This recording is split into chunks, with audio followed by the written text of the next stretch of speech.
মঙ্গলবার রাতে সোশ্যাল মিডিয়ায় এক আকস্মিক ঘোষণার মাধ্যমে কোটি কোটি ভক্তের হৃদয় ভেঙে দিলেন বর্তমান সময়ের ভারতের সবচেয়ে জনপ্রিয় গায়ক অরিজিৎ সিং।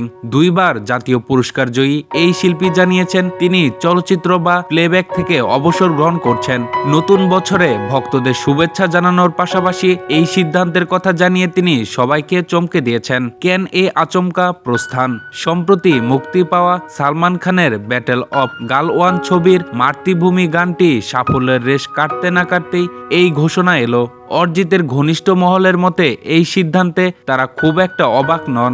গায়কের একটি ব্যক্তিগত এক্স অ্যাকাউন্টের স্ক্রিনশট ভাইরাল হয়েছে, যেখানে তিনি লিখেছেন, এর পেছনে একটি নয়, অনেকগুলো কারণ আছে। আমি আসলে খুব দ্রুত কোনো বিষয়ে বিরক্ত বা একঘেয়েমি বোধ করি। সে কারণেই কনসার্টে আমি বারবার একই গানের অ্যারেঞ্জমেন্ট বদলে ফেলি। সহজ কথা হলো, আমি ফিল্মি মিউজিক নিয়ে বিরক্ত হয়ে গেছি। 15 বছরের এক রাজকীয় সফর।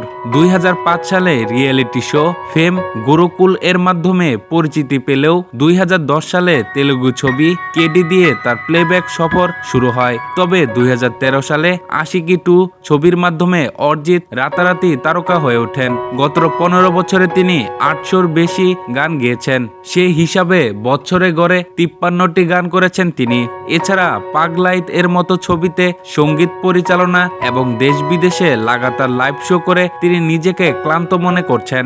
গ্ল্যামার থেকে দূরে নিজের সুরের ভুবন, মুম্বাইয়ের জাকজমক থেকে দূরে মুর্শিদাবাদে নিজের স্টুডিওতে গান রেকর্ড করতেই বেশি স্বাচ্ছন্দ্য বোধ করেন অরিজিৎ। সেলিব্রিটি পার্টি বা মিডিয়া ইন্টারভিউতে তাকে খুব একটা দেখা যায় না। ঘনিষ্ঠদের মতে অরিজিৎ খ্যাতির শীর্ষে পৌঁছেছেন, প্রচুর অর্থ উপার্জন করেছেন, কিন্তু চলচ্চিত্রের গানের ক্ষেত্রে প্রযোজক, পরিচালক এবং বাজারের চাহিদার যে সীমাবদ্ধতা থাকে তা থেকে মুক্তি পেতেই এই সিদ্ধান্ত।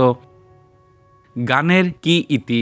না, গান ছাড়ছেন না অরিজিৎ সিং। তিনি তার পোস্টে স্পষ্ট করেছেন, আমি আর নতুন কোনো প্লেব্যাক অ্যাসাইনমেন্ট নিচ্ছি না। ফিল্ম থেকে নিজেকে সরিয়ে নিচ্ছি যাতে নিজের শর্তে গান তৈরি করতে পারি।